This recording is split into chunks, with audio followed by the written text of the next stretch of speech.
What does it mean to understand something, especially something one finds really hard to understand? I take it that understanding must necessarily fall far short of complete understanding, which seems superhuman. More modestly, what does it mean to make a first small step towards understanding anything? In the process of trying to take such a small step towards understanding itself, please bear with me as I weave together many different stories, for story itself will turn out to be crucial. My first stories will be about some words. Linguists tell us that the word understanding comes from the Proto-Indo-European root sta, stand. Through painstaking comparisons of many languages, their story reconstructs their common ancestor of all these languages, which is called Proto-Indo-European. It is thus a kind of family saga through many generations. What does it reveal? Though understanding, our word, might seem to indicate literally standing under something, this under comes from the Proto-Indo-European inter, which is the root behind the Latin and English inter, all those prefixes.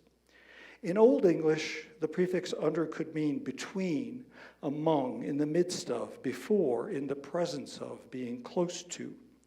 Thus under as a prefix is more like among or alongside. So understanding is really interstanding, standing among or standing close. The under or inter conveys a sense that understanding is a resultant state arising from a process. Regarding the prefix under, the Oxford English Dictionary tells us that in later examples, the sense is usually that of a secret investigation, and it gives intriguing examples of words that fell out of use, such as underfeel, underlook, undersearch, underwatch, or of unobserved action, such as underhear, which we have in our language as overhear. This indicates how fluidly the prefix inter became under or over. Likewise, from the root sta, Greek has histemi, make to stand, and epistemi, standing on or upright, hence to be acquainted with something, to be skilled, and episteme, knowledge. In contrast, the root nya, meaning to bring forth, to give birth, in Proto-Indo-European, underlies our word knowledge, in the sense of being acquainted, especially of knowing a person. This root also underlies the Greek gignosko, the verb whose aorist, egnon, Homer uses at the beginning of the Odyssey to describe Odysseus. Polon danthropon iden astea kai noon egno. He saw the towns of many people and knew their minds. Here, knowledge is a state more than a process, emphasized by the aorist in Greek, which is a timeless aspect rather than a tense. Both gignosko, to know through acquaintance, and gignomai, to be born, to come to be, involve a reduplication of the root gen, which is already a perfective form. The gig, that's the reduplication. In many languages, apparently, reduplication signals intensification. In Greek, it signals the perfect, that is to say, completed action. By comparison, comprehend, our word, like comprehendere, comprendre, comprender in the Romance languages, suggests grasping something, prehendere, as in the Italian capisci, or our get it? Understand contains this sense, but goes further.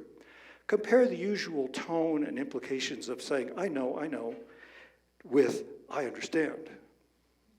Finally, the root vid became the Greek oida, the English to know, to see, as well as wisdom, and the German wissen, all having the sense of knowing through having seen. From this same root vid comes historia, history, and story. Let's begin with what seem unproblematic examples. You say something that, as we say, strikes a chord, so that I recall something like it, and I say, I understand, or yes, I see. But what if I do not understand some statement or idea or argument or mathematical proof? To paraphrase Winnie the Pooh, the more I tried, the more I did not understand. How then could I ever begin to understand what I did not, perhaps could not understand? We read together in seminar Socrates' commanding dismissal of this paradox, which he tells Meno would tend to make people weak and cowardly by excusing their inability to understand as allowing them to give up, as if such understanding were simply impossible. Socrates persists in the face of this paradox, and we will too, trying to figure out how we can make a tiny step forward in understanding what we had not been able to understand. This is what I will mean by understanding in what follows. First of all, such understanding necessarily begins in confusion, in a state of non-understanding that may be so deep and general that it cannot even formulate what it does not understand. For to do so would, after all, require some degree of understanding. So we begin in a fog of confusion, let us say about Newton's laws of mechanics, to take a personal example from my freshman year at college.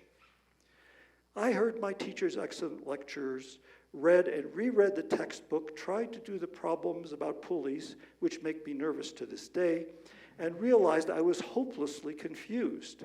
I panicked. I was clearly not smart enough, for the other students seemed to be having no big problem. When I first went to see the TA, I could not for the life of me articulate what I found so confusing, why I kept getting balled up in these seemingly simple problems. To the extent I could haltingly phrase them, my questions seemed to me so lame and simple-minded that my face burned at the thought of daring to air such ignorance. This would seem to be a real low point, but it was also the crucial moment in the story, my story. I had learned what it is to ask a real question, not just raise some query that made others think I was clever. A real question can make your face burn. This knowledge came not as a distant or calm realization, but through panic, through physical sensations of racing heartbeat, of sinking through the floor. Compare knowledge as a kind of seeing or calm knowing, what one might call, following Plato, eidetic knowledge, with the biblical statement that Adam knew Eve, carnal knowledge. Without comparing my confusion to these exalted texts, I think I experienced a kind of visceral awareness of the nature of question itself. Though I think that this visceral moment was and is of the highest importance in the process of understanding, it was only a part of something much larger and more complicated. Just being able to blurt out my questions, however confused, was a kind of beginning, if only that. Let me dwell a bit longer on that moment to try to express more fully what was going on. In the process, please notice how visceral knowledge can lead to some kind of eidetic knowledge. What was really making my face burn? Why should difficulty doing some physics problems lead to such a reaction? I really wanted to understand them because this was the gateway to physics, which had fascinated me since childhood, along with music. How could I ever understand the dazzling ideas of relativity and quanta if I couldn't even understand this basic material? It felt like a make or break situation, and all I had was dumb questions. From all this, I note the need for an intense desire to understand. If one doesn't care, none of it really matters. In light of what will follow, this erotic element is of great importance. The desire to understand is fueled by a strong sense of love, so strong that it is capable of carrying you into the difficult waters to come. If it is present, that desire first draws one close enough to become familiar with the material, familiar enough that many of its features become recognizable, even if one doesn't really understand them. One's heard them many times. To what extent might this close familiarity suffice for understanding, as it might be when the material is less difficult? This is an interesting point. Consider Richard Feynman's assertion that, quote, no one really understands quantum mechanics, they just become familiar with it, unquote. Might there be things so distant from human experience that we could never understand them, only get used to their strangeness through long familiarity? In the process, we could become familiar with the tricks used to solve problems and make correct statements that might be confirmed by an experiment.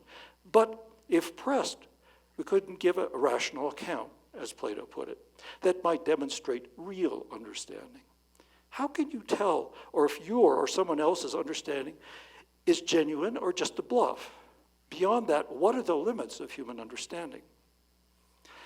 Having glanced into the abyss posed by these deep questions, we will keep trudging forward by realizing that insufficient familiarity is never going to help us much.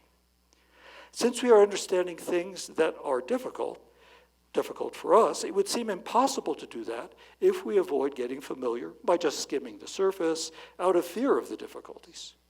In fact, getting familiar is probably going to stress us out even more because the difficulties will be even more in our face. To clarify this state, I will turn to music. What we feel when we experience difficulties in understanding is essentially dissonance, experienced intellectually or emotionally rather than orally. Things are out of tune and grate against each other. Let's try to tune two strings so that they're in unison, an experience that anybody's had that's tried to tune an instrument. And I guess what we're trying to listen for is what is the experience as one gets close and one hears dissonant sounds and one's trying to find the consonants. Let's see.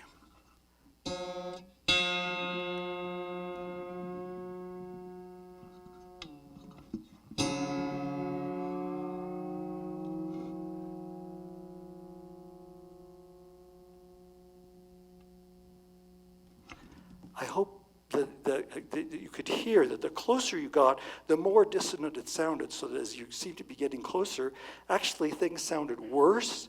Only at the very last moment does the dissonance suddenly subside and the consonance arrives with a kind of surprise. The experience of consonance is bordered, even signaled by the sudden intensification of dissonance. This experience lies at the heart of the famous story that Boethius tells that all of us read in freshman music. And here's Boethius. Pythagoras was seeking a way to acquire through reason, unfalteringly and consistently, a full knowledge of the criteria for musical consonances. In the meantime, by a kind of divine will, while passing the workshop of blacksmiths, he overheard the beating of hammers, somehow emit a single consonance from differing sounds. Thus, in the presence of what he had long sought, he approached the activity spellbound. Unquote. Notice that Pythagoras approached that moment already intensely desiring to understand. Working with the blacksmiths, he realized that consonants meant simple whole number ratios.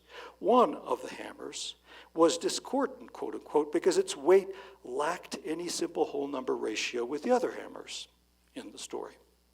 In this mythical account, the discovery of the connection between number and music depended on dissonance as much as consonance, or rather, dissonance and consonance became intelligible mutually, not separately. Our experience of music bears witness to this constantly changing relationship. Palestrina's Sicut Cervus affects us, a piece that we have all heard, affects us as it does because the kinds of dissonance it uses are carefully limited.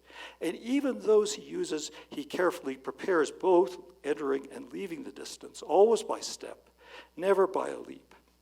In contrast, Bach's C major prelude, another piece we all study from the Well-Tempered Clavier, ranges from the purest triadic consonances to stronger and stronger dissonances, far beyond what Palestrina allowed himself. One might have expected that Bach's prelude in C major would restrict itself to the diatonic white keys of the C major scale, but it doesn't. After beginning with those white keys, though, Bach gradually includes 11 of the chromatic notes in the scale, out of the 12, leading to strikingly dissonant measures. Let me just play you the harmonies of these measures, just as harmonies.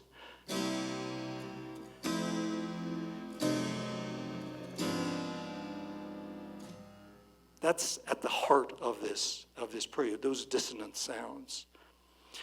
They happen exactly at the golden ratio of the piece, just at measure 21, 23, very, very close to the ratio of the whole 35 measures, 1.6, whether consciously or not.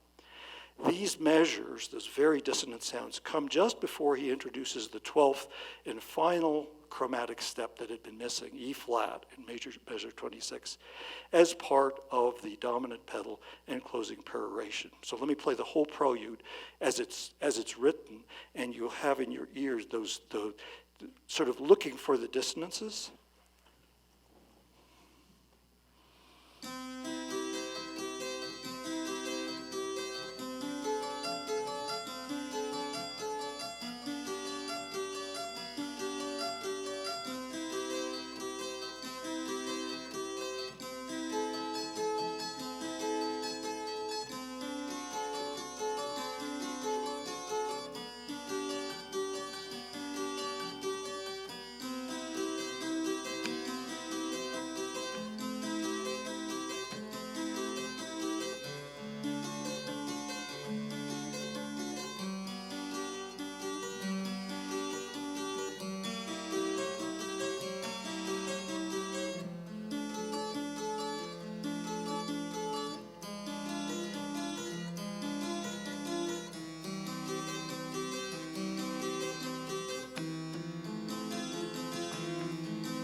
Bach must have pondered for a long time how and when to introduce this final stranger to E major. Here in this piece, Bach tells his students, including us, a story of how the white light of C major refracts through the whole chromatic spectrum and thereby discloses the whole world of consonance and dissonance. I'll pause to recall that one of his students described Bach as the Newton of music, which I think is an interesting comparison. I hope also that these examples clarify that dissonance is not really an experience of discord or pain simply, but something much more complex and interesting. Even in highly consonant music, such as Sikochervis, dissonance plays a large part in its beauty. Let me just play just a few measures from the end of Sikochervis. You'll probably recognize it, but I will play it freely, bringing out the dissonances if you wish.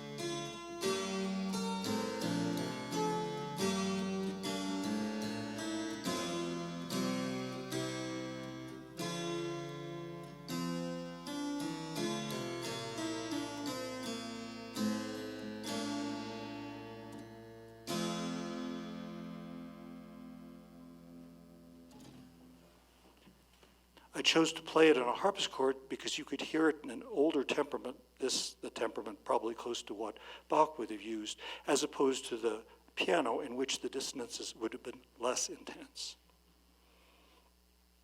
Our music program invites us to consider how, after 1600, what Monteverdi called the seconda pratica, the new music, used dissonance ever more boldly to exercise expressive power over the emotions, especially through a new art form, opera. As music herself announces at the beginning of Monteverdi's L'Orfeo, I am music, who knows how to calm every troubled heart with sweet melody, and now with noble anger, and now with love can inflame the most frozen minds. She does this through dissonance, mingled with consequence so artfully that none can resist her power, especially not Orpheus. As ancient music sought ecstatic beauty, above all in the superhuman music of the spheres, modern music seeks power to be what Franz Kafka called an axe to break the frozen sea within us.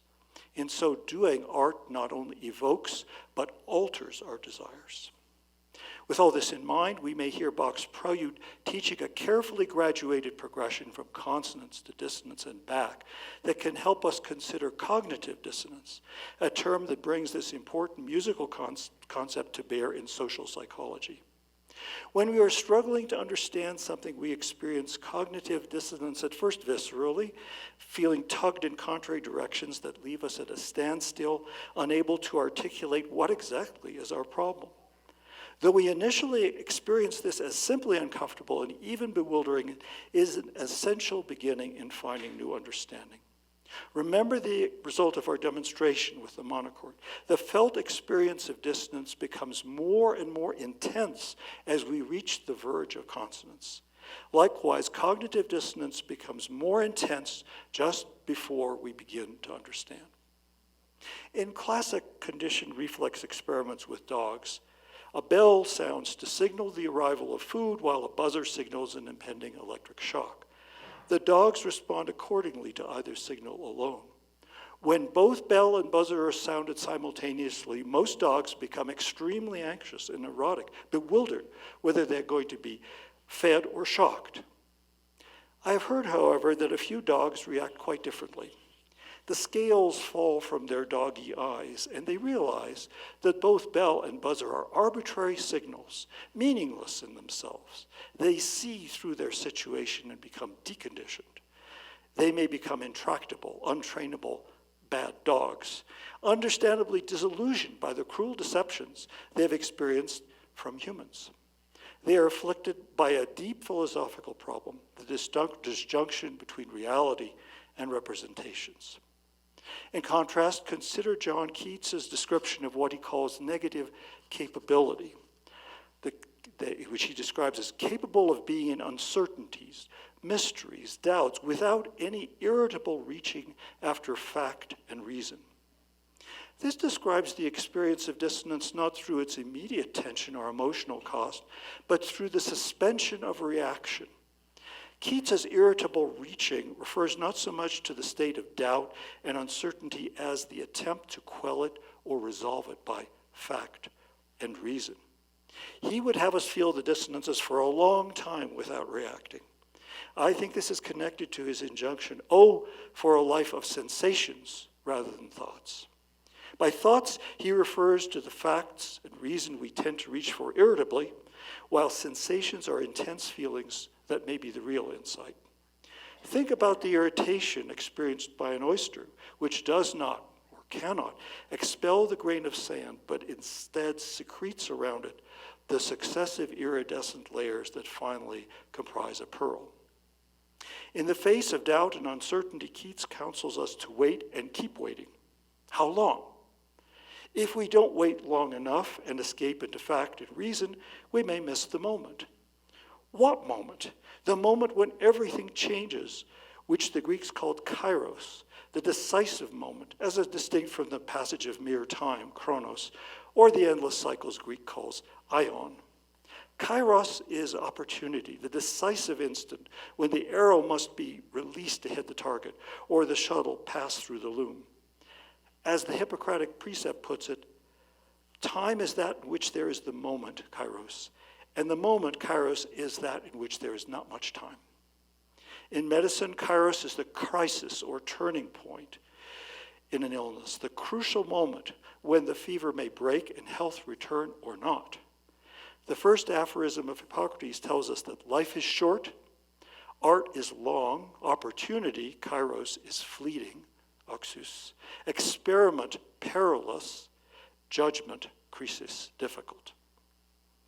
In music, consonance is relatively static and stable, while dissonance is dynamic, unstable. For that reason, dissonance is precisely the way in which deep shifts happen in music. In Bach's prelude, the mounting dissonance is precisely the way in which he steers away from the tonic C major, gradually incorporating all the other dissonant chromatic tones and then back towards home. Consonance is relatively stable, as if emphasizing its unchanging elements. Dissonance is more or less unstable, hence radioactive, meaning that it has different possibilities of decay. The comparison goes back to Arnold Schoenberg.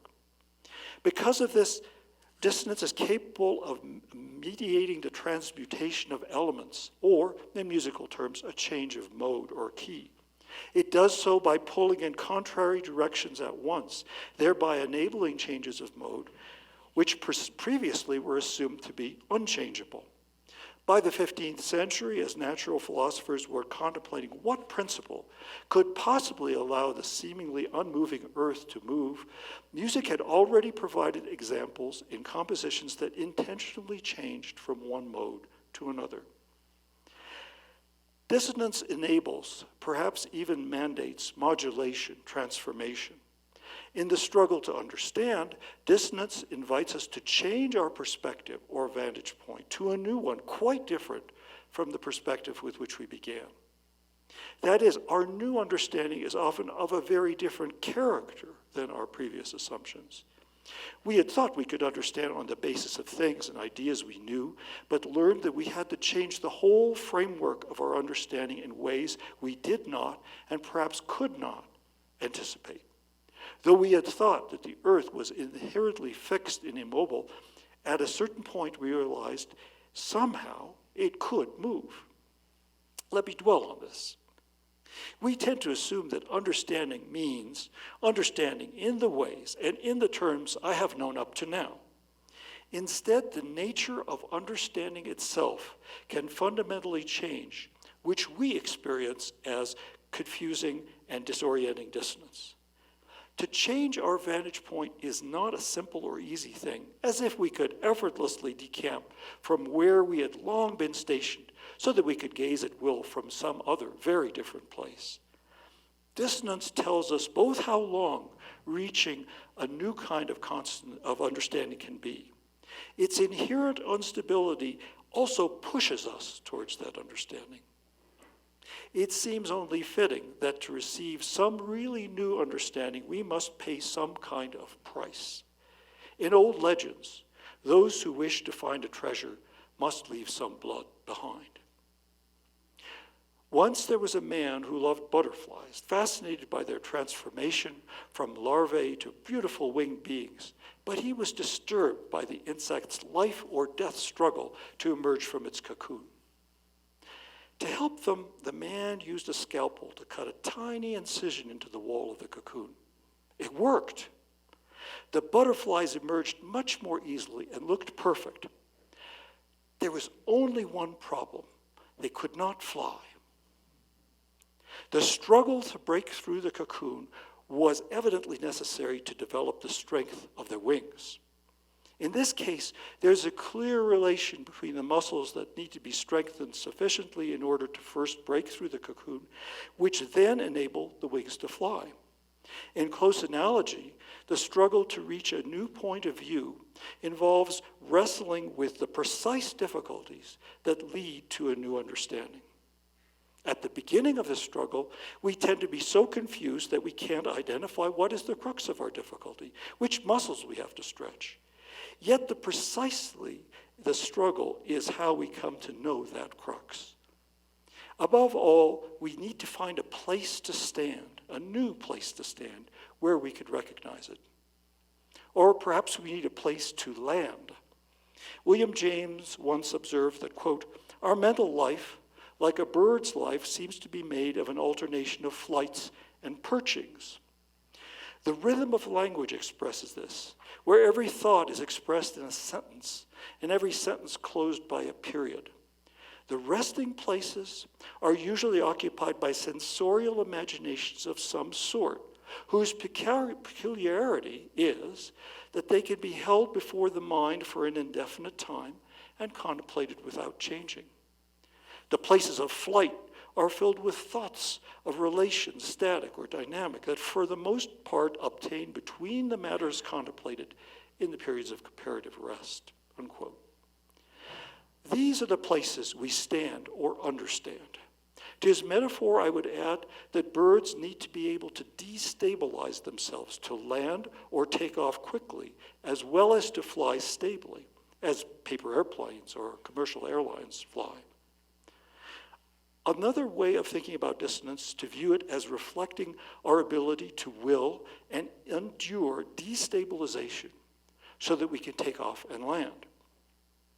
Now let us fly back to my own story about understanding Newtonian mechanics problems. You'll remember I was in a general state of confusion in which I did not even know how to put in order the various steps I had learned to solve problems. This had emerged during the phase of familiarization, which I read over and over the lecture notes, textbook formulations, and the solved problems given as examples. I found myself looking at various different textbooks, trying to find one that would make it all clear. I had hoped that one would finally make perfect sense, but though that didn't happen, there was something oddly helpful and soothing about the slightly different ways in which they presented it. I talked with a TA who helped me formulate a series of steps to address mechanics problems. 1, identify and isolate the forces on each body separately. 2, set up axes, indicate the forces as vectors, which usually write as arrows, whose length indicates the magnitude of the force and direction, its direction. Then write equations expressing Newton's laws along each axis. 3, solve the equations together to find the accelerations on each body and hence its velocity and position over time given its initial position and velocity. Gradually, I was able to develop some skill in implementing each of these steps, and most of all, learn the perils and pitfalls I had to guard against. For instance, it's very easy to get confused about exactly which force is acting on which body because action and reaction must be taken into account carefully. That's Newton's third law, and they apply to different bodies. Practicing this over and over and trying new problems, I started to feel I had a better chance at finding a correct answer, meaning the one found in the back of the book. This gave some reassurance, but I still felt I didn't understand. It was merely going through the motions more or less faithfully. But what was it all really about? What did it mean other than that it worked? As happens to worried students, these processes of solution percolated around in my mind. I even began seeing some of the diagrams in my sleep. One day I remember a waking moment in which I thought I saw arrows sprouting out of various objects nearby, presumably the force vectors I'd been drawing over and over. Clearly I was overwrought and starting to see things that were not there except as supplied by my tired mind. That's funny. Real bodies don't have arrows sticking out of them, I remember thinking. But somehow that moment stuck with me as more than incongruous. It was true. Objects in the world don't come with force arrows. Why was I seeing them then? I was treating those vectors as if they were really there in the bodies. But where were the vectors located, if not, as the diagram showed, sticking out of the bodies? The next step seemed simple and inevitable. The vector arrows are not in the bodies, but in the force diagrams I drew on blackboard or paper. Though I had been mistaking it for a kind of picture of reality, simply as if it were a kind of photograph, the diagram was not a literal picture of the world, but a schematic representation of it. At this point, I somehow felt that I'd reached the crux of my problem. I had been thinking of the diagrams, the representations, as though they were simply real. I had felt the clash between the world I lived in physically and the Newtonian representation, which is staged in an ideal, disembodied realm. I was in the odd position of mistaking a map for the territory it represented. No wonder I felt weird. If you saw on a map a blue dot labeled Santa Fe, would you search around the city to find that dot? Now at least my intuitive feelings about real bodies were separated from the schematic drawings that showed how Newtonian physics analyzed their relative forces and motions. Instead of struggling with the dissonance of trying to live in two realms at once, that of reality and that of Newtonian representations, I had a new task to learn how to move between these realms. Later, I came to think about the situation through another story. Humans' distant ancestors were amphibians, we hear, able to live in two different environments, such as dry land and water. These ancestors of ours were the funny fishes that also had vestigial legs and lungs, probably laughed at by all the other fishes who had none of these ridiculous appendages, so absurdly unnecessary when living in the water. But when our pond dried up, we amphibians were able, probably with great difficulty at first, to crawl onto the land and gasp the air, which none of the other real fishes could do. I suppose that saved our ancestors and all the others that likewise survived a radical change of environment, thanks to what had been a latent or vestigial ability.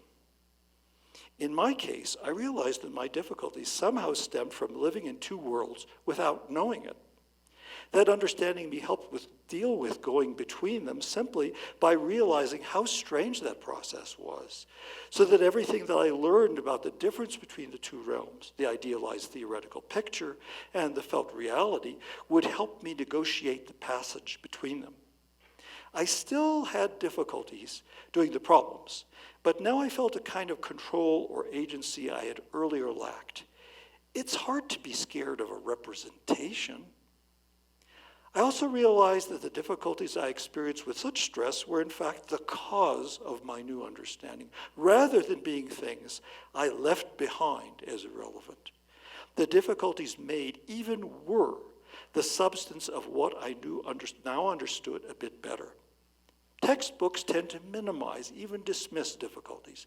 They treat Newtonian physics as elementary high school stuff. The implicit message is, if you're having difficulties, you've been poorly taught, or maybe you aren't smart enough. When I came to St. John's, I realized that this place valued difficulties, in fact, treasured them, as I had come to do.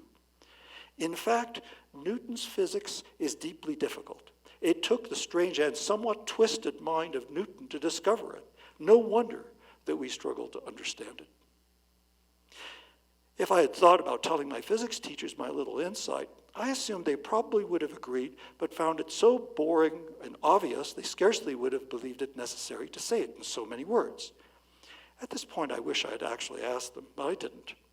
That's the character of a new step in understanding. It makes a difference because at some level it is so simple, so fundamental, that in light of it, everything changes and continues to change thereafter. It took a long time, years after I'd come here, for me to realize that this basic insight had led to a further consequence, that the realm of representation essential to modern science was not just separate from ordinary reality, but deeply hidden. Heraclitus said that nature loves to hide.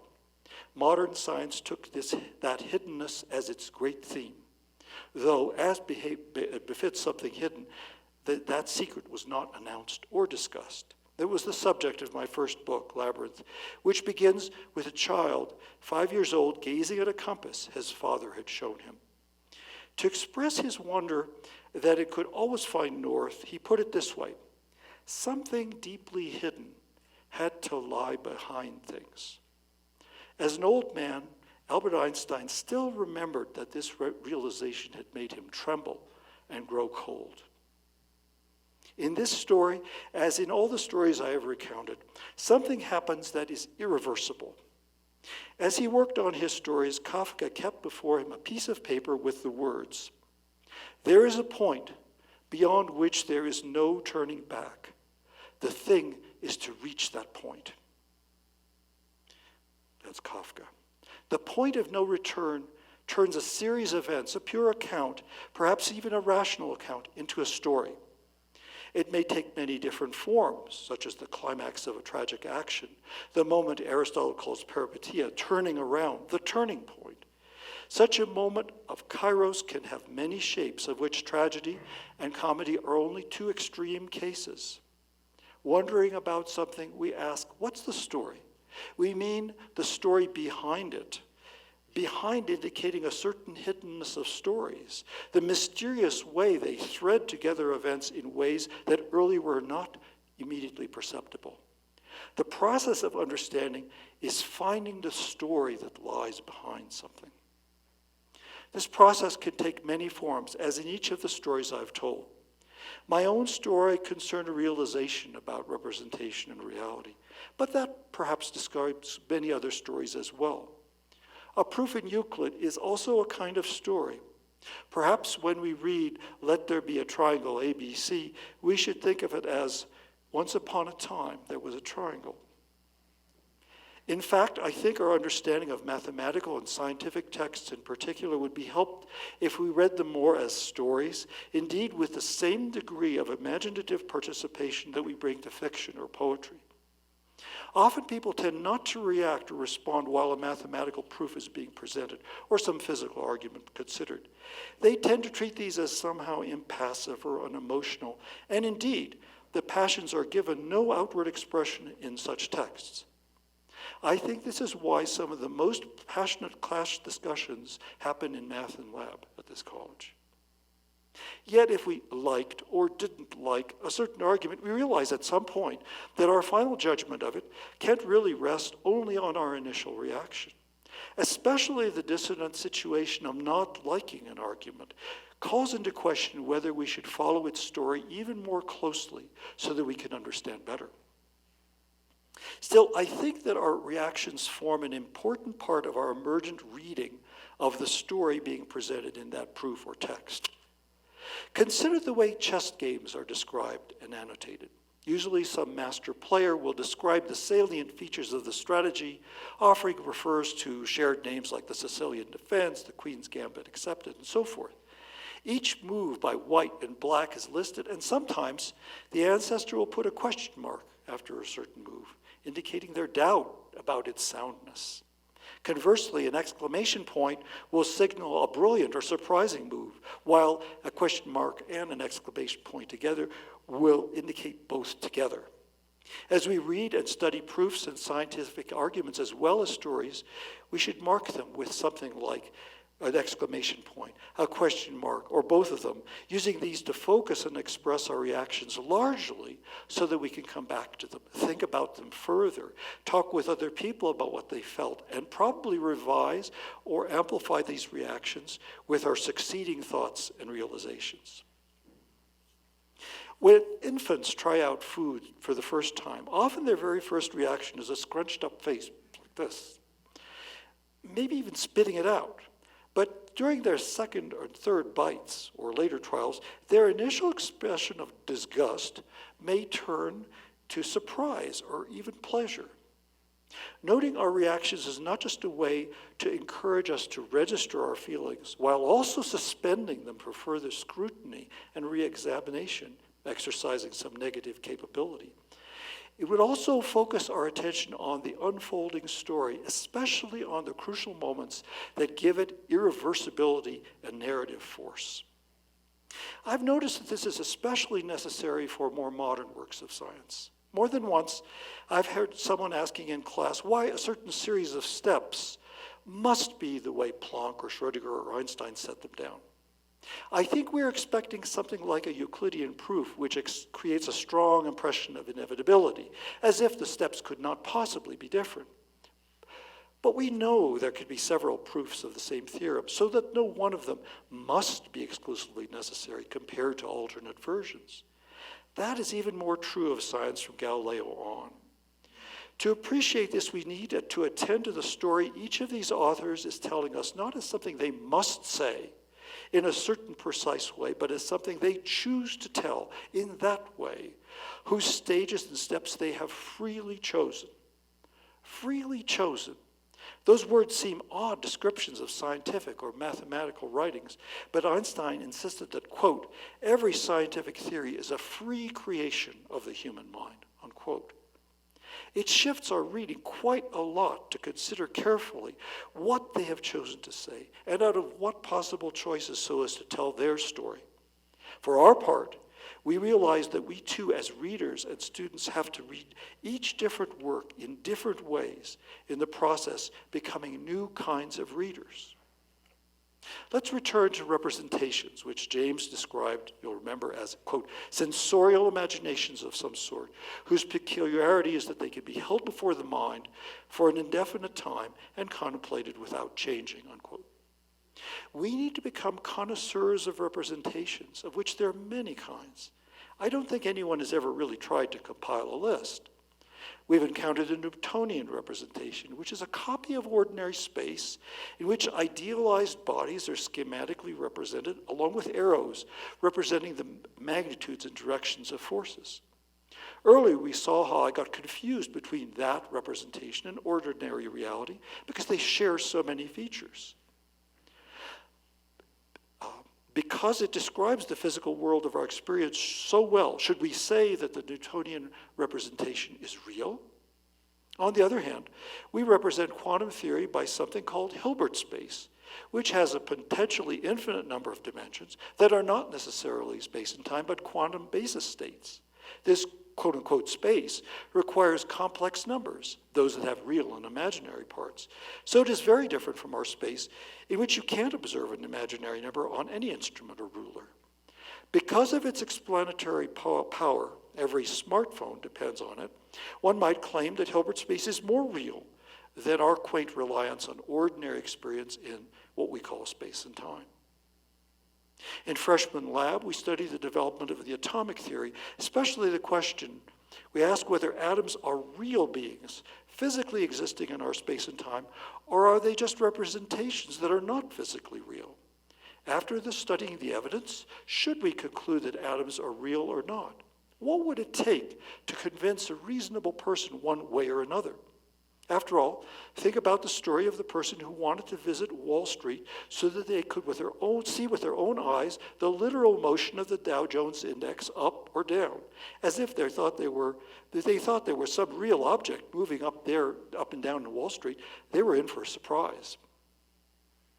Let me end by exploring further what we can do to land on a new viewpoint. Earlier, we said that the dynamic dissonance we experience trying to understand something were not just a symptom of our struggle, but the very way in which we reach a new standpoint. Without our willing it, those dissonances may direct us towards an alternative way of looking at things. If so, we should give those dissonances expression, which may require special measures. Usually, we tend to assume that we should speak coherently, only saying things that we consider well-founded and thoroughly thought out. Following this advice, when I was an undergraduate, I said almost nothing in class. I tried to find things to say, but everything I came up with seems to me not good enough or too obvious to be worth saying. I was in the condition I was describing earlier, carefully editing my proposed utterances before saying them.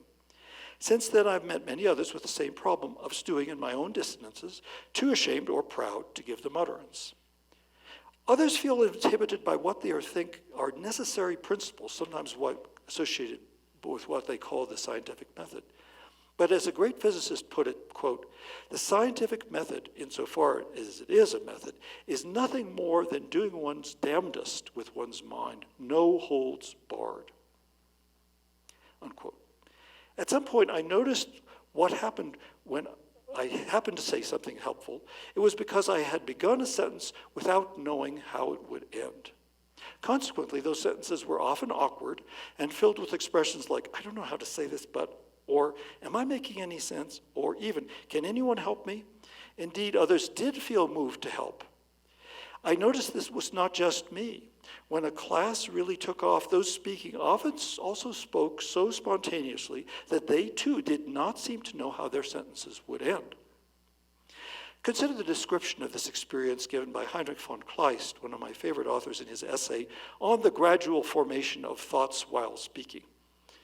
Kleist argues that as eating stirs your appetite, speaking stirs your ideas. Therefore, here's Kleist.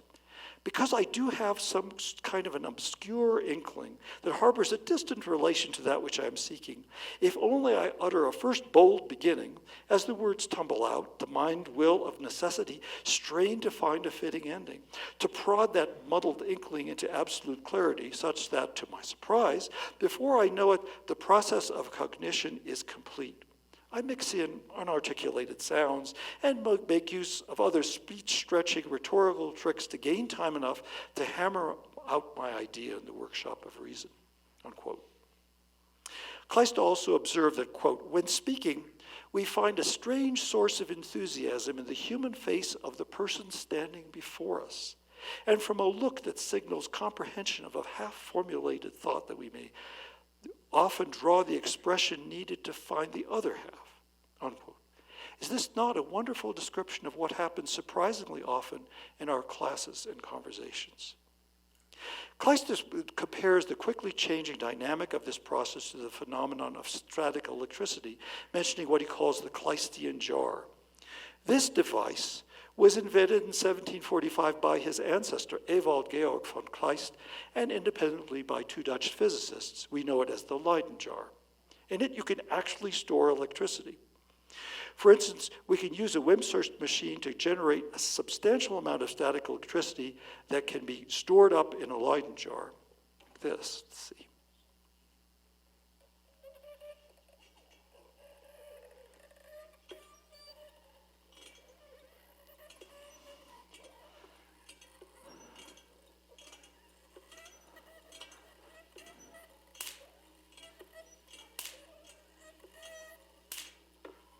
This Wimshurst machine, which is the glory of our junior lab, is basically a very ingenious way of rubbing, creating static electricity by rubbing it and picking it up. And then it's stored in these Leyden jars, which then amplify the tension. The electric tension that went to charging these Leyden jars is like the dissonances that remain within the mind. When the jar is discharged, the spark is like the sudden insight that puts us in a new condition of understanding. Though our attention tends to be drawn to the explosive spark, we should really consider its emergence from the very dissonances and tensions that gave it birth. Let's do that again.